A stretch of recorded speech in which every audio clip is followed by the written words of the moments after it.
दिल्लीच्या जंतर मंतरवरील कॉक्रोच जनता पार्टीचं आंदोलन यशस्वी झालं। विद्यार्थ्यांनी दाखवलेल्या एकजुटीमुळे धर्मेंद्र प्रधान यांना आपल्या केंद्रीय शिक्षण मंत्री पदाचा राजीनामा द्यावा लागला। त्यानंतर आता देशातील नागरिकांनी आपला मोर्चा केंद्रीय रस्ते वाहतूक मंत्री नितीन गडकरींकडे वळवलाय। इथेनॉल मिश्रित पेट्रोलच्या विरोधात देशभरात संतापाची लाट आहे। त्याच निमित्ताने आता सोशल मीडियावर E20 जनता पार्टी नावाने एक गट तयार करण्यात आलाय। ही मोहीम सोशल मीडियावर वेगाने पसरत असून रविवारी सुरुवात झाल्यानंतर अवघ्या काही तासातच इंस्टाग्राम अकाउंटवर E20 जनता पार्टीचे 2 लाखांहून अधिक फॉलोअर्स झालेत, तर एक्स अकाउंटला 50,000 फॉलोअर्स झालेत। E20 पेट्रोलला त्यांचा तीव्र विरोध असून केंद्र सरकारकडे 3 प्रमुख मागण्या त्यांनी लावून धरल्यात। तर दुसऱ्याच बाजूला E20 पेट्रोलच्या वापराविरोधात दिल्लीतील टॅक्सी आणि पर्यटन वाहतूक व्यावसायिकांनी केंद्र सरकार विरोधात आंदोलनाची घोषणा केली। 4 ऑगस्टला थेट संसदेवर हा मोर्चा निघणार आहे। अशातच इथेनॉल मिश्रित पेट्रोलमुळे वाहन चालकांनी कोणती काळजी घ्यावी यासाठीच्या सूचनांचे फलक आता पेट्रोल पंपांवर लागायला सुरुवात झाली आहे। पण त्या सूचना नेमक्या काय आहेत? 4 ऑगस्टला दिल्लीत संसदेवर जो मार्च निघणार आहे त्यातील मागण्या काय असणार आहेत आणि E20 जनता पार्टीची मोहीम काय आहे, सगळं सविस्तर या व्हिडिओतून जाणून घेऊयात। मंडळी, कॉक्रोच जनता पार्टी नंतर आता सोशल मीडियावर E20 जनता पार्टीची तुफान चर्चा रंगली आहे। या पार्टीचे इंस्टाग्राम आणि एक्स वर कम्युनिटी अकाउंट तयार करण्यात आले असून त्यांना प्रचंड प्रतिसाद मिळताना दिसतोय। इथेनॉल मिश्रित पेट्रोलमुळे गाड्यांचे मायलेज कमी होत असून इंजिन देखील खराब होत आहेत। त्यासोबतच खर्चही वाढला असून इतरही अनेक समस्या निर्माण झाल्या। त्यामुळे आमची एकच मागणी आणि एकच ध्येय आहे, आम्हाला 100% ओरिजिनल इंधन निवडण्याचं स्वातंत्र्य हवंय।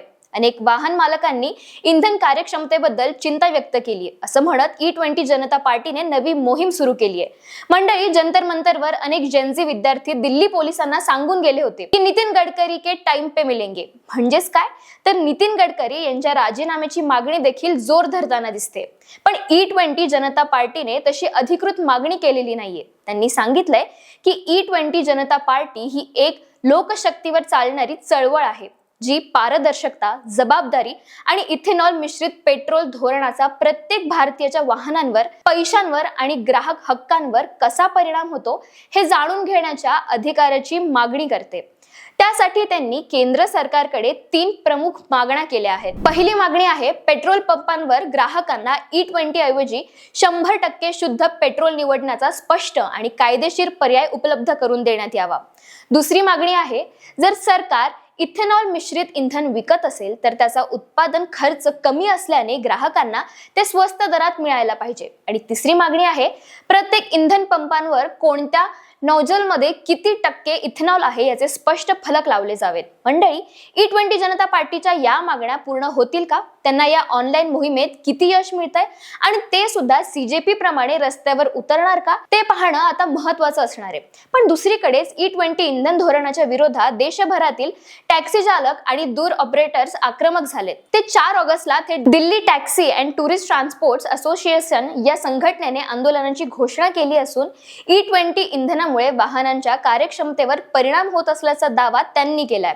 या संघटनेने E20 धोरणाचा फेर आढावा घेणे, 80 किलोमीटरची वेग मर्यादा रद्द करणे, राष्ट्रीय महामार्गावरील टोल शुल्क कमी करणे, स्क्रॅपेज धोरणात सुधारणा, BSIV डिझेल वाहनांवरील निर्बंध शिथिल करणे आणि VLTD प्रणालीची चौकशी करणे अशा 6 प्रमुख मागण्या सरकारसमोर ठेवल्या आहेत। दरम्यान या व्हिडिओमधील आपला तिसरा आणि महत्त्वाचा मुद्दा म्हणजे इथेनॉल मिश्रित इंधनाच्या संदर्भात भारत सरकारने पेट्रोल पंपांवर काही जाहीर सूचनांचे फलक लावलेत। त्यात सांगण्यात आले की भारत सरकारने पेट्रोलमध्ये 20% इथेनॉलचे मिश्रण करणे सर्व ऑइल कंपन्यांना बंधनकारक केले। याआधी उपलब्ध पेट्रोल इथेनॉल विरहित होते, पण आता तुम्ही वापरत असलेल्या पेट्रोलमध्ये 20% इथेनॉल आहे।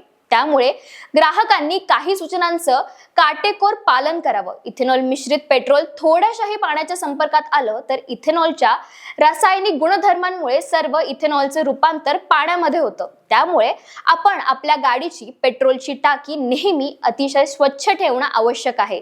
तसेच पेट्रोलच्या टाकीमध्ये एक थेंबही पाणी नाही याची खात्री करून घेणं आवश्यक आहे।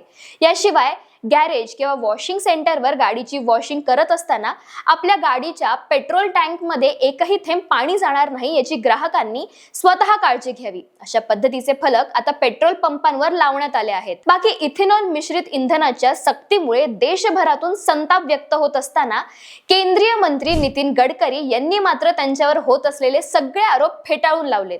त्यांनी E20 पेट्रोलचा विरोध करणाऱ्यांना ओपन चॅलेंज दिले की या पेट्रोलमुळे एखादी कार खराब झाली असेल तर त्या कारचं फक्त नाव सांगा. आतापर्यंत E20 पेट्रोलमुळे कुठल्याही कारमध्ये टेक्निकल बिघाड झाल्याची कुठलाही पुरावा समोर आलेला नसल्याचं गडकरी यांनी सांगितलंय. विकसित भारताच्या समिटमध्ये बोलताना ते म्हणाले होते की देशाला दरवर्षी कच्चे तेल आयात करण्यासाठी 22 लाख कोटी रुपये खर्च करावे लागतात. पण जर इथेनॉल सारख्या बायोफ्लूचा वापर वाढला असेल तर फक्त परदेशी मुद्दाच वाचणार नाही तर प्रदूषणही कमी होईल.